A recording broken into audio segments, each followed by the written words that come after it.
ಬಳಪ ಹಿಡಿದ ಭಗವಂತ ಇರುತ್ತಾನೆ ನಮ ಸುತ್ತ ಅವತಾರ ನಾನಾ ರೂಪವೋ ನಮ್ಮೆಲ್ಲ ಹಣೆ ಬರಹ ತಿದ್ದಿ ಬರೆಯಲು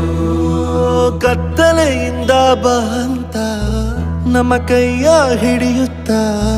ಕರೆದೊಯ್ದ ಬೆಳಕು ತೋರಲು ಭಯವಾಗಿ ಗದರೋದು ನಮ್ಮ ಬೆಳೆಸಲು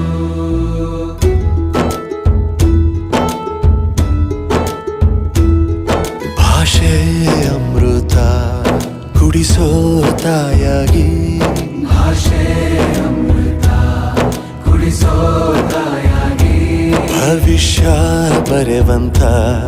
ತಂದೇನೋ ಆಗಿ